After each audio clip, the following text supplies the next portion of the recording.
Hello people of the YouTube, TWK here, and welcome to my stream of conscious style video on Wave Race 64, released for the Nintendo 64 many years ago. My goodness gracious, I feel very old just thinking about it, to be honest with you, and oh boy do I miss cartridges. I mean, yes, we do have them on the Switch, but it's never been the same. I mean, this truly was the last console of the cartridge, and just, man.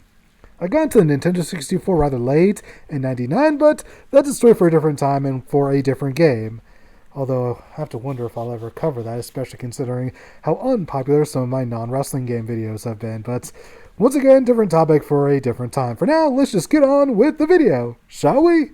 Let's start with our main single-player mode, Championship, and we're going with the normal difficulty. Our racer of choice will be A. Stewart.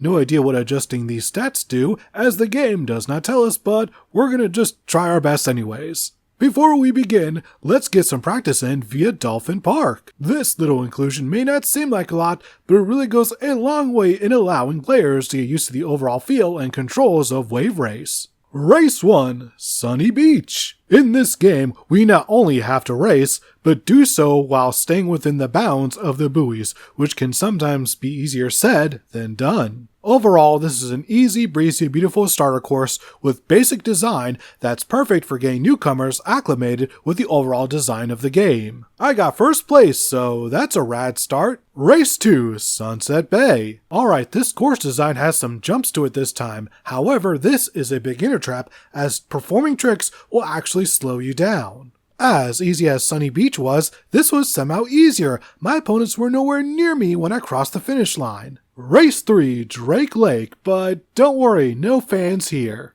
The design of this track is interesting as it starts out super foggy a la Silent Hill, but actually before Silent Hill. Nevertheless, by the middle of lap 2, the fog will have cleared up, making this one of the few tracks I've ever seen where it gets easier the longer the race goes on. And yet another victory for me. Yay!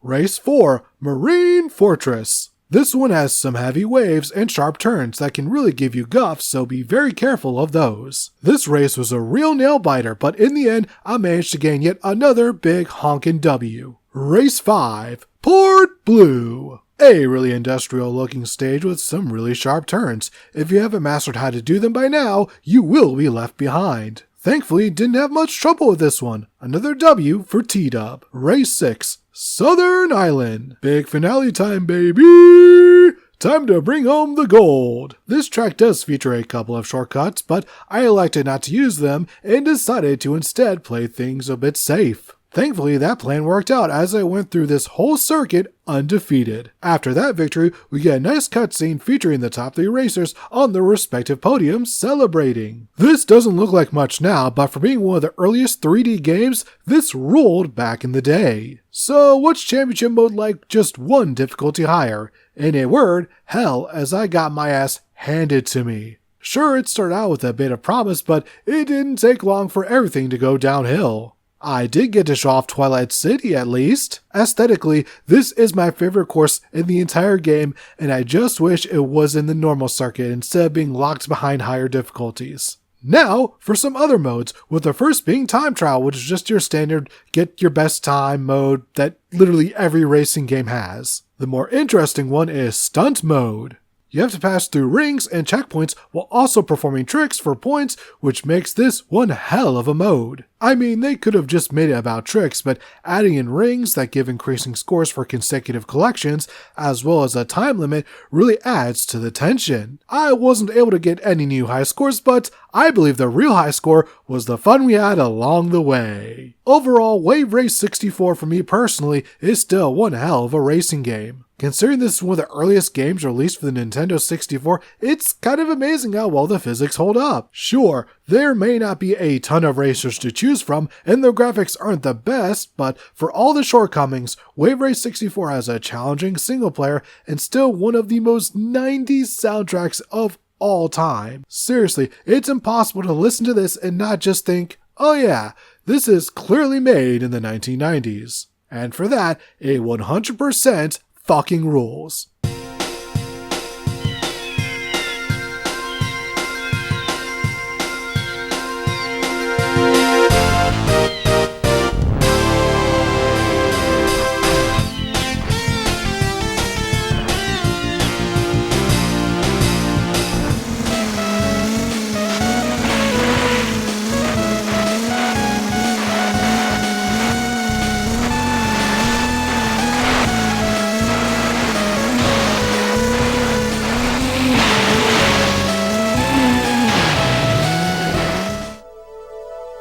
Welcome to Sunset Bay.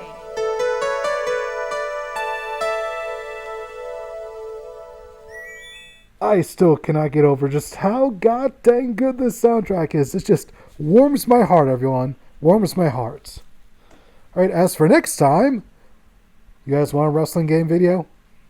Oh, you're going to get one. Oh, you're going to get one I'm sure some of you have been waiting for quite a while. As next time, we're taking a look at... Oh, suppose I should flip this cartridge around. Shouldn't I? Oh, I guess I should move my hand. Shouldn't I? Ooh, ooh, ooh. That's right, next time, WWF No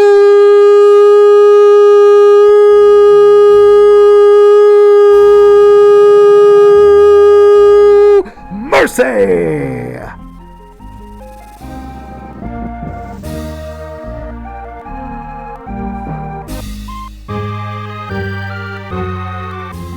Hope you all have a perfect rest of your day.